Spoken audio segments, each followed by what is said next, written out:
Slant was a complex individual, or rather, many individuals. They were made of many souls, and were crammed into one being who was not made to handle their burden. The world outside of their mind was even more complicated, filled with individuals of all shapes, sizes, and states of being. Due to the lack of characters appearing, the world slowly fell apart.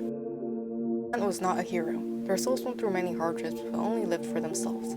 Slant's thoughts were constantly invaded by others, and they decided rest was needed in dire times. Sleep was also their source of escapism, one of the only moments they could feel like a hero. Before their head hit the pillow, they were asleep, dreaming into another world. In this land of dreams, Slant could pretend to be a hero. Slant plugged into dreams, snuck around, and found one that interested them. Entering the nightmare, Slant found a child. She was drowning underneath a massive stress. They knew that children were fragile and shrank so as to not scare her. They fished her out and offered to rid her of her nightmares if she gave them a few of her memories. She accepted. Her name was Atropa, named after the genus deadly nightshades came from. Slant introduced himself and looked around the landscape. It was, of course, nightmarish and was riddled with creatures. The fears in the grasslands were ominous and would be a pain to defeat. Slant summoned a creature called Tilt, angling the perspective so they could see without the fears. Once the fears disappeared, it was easier to see. Atropa had many memories and doubts inside her mindscape, making her just as complex as the people around her, but too young to fully experience all of it. Those creatures were a part of her, whether she liked it or not. While using the words they spoke to fend off the doubts, Slant whisked away a few memories, making Atropa fulfill her end of the deal. Once they made it out of the grasslands, thoroughly exhausted, they found their path obstructed by dark, thorny vines. They came across these plants before.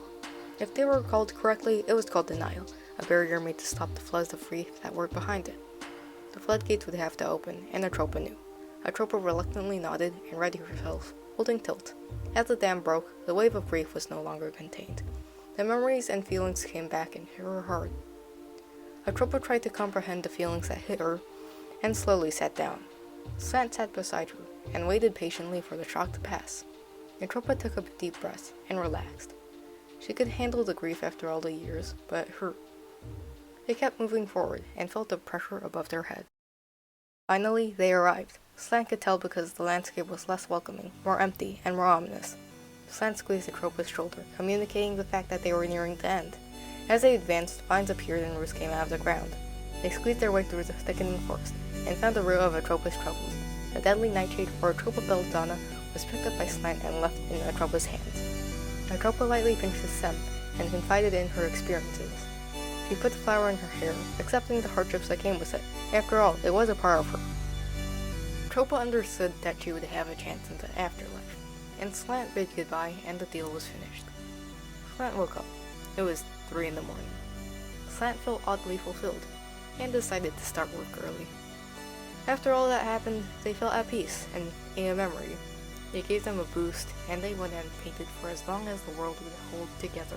The theme of the story was helping others can often bring self-satisfaction. The key elements were the completion of a quest or a task, and non-human or supernatural characters.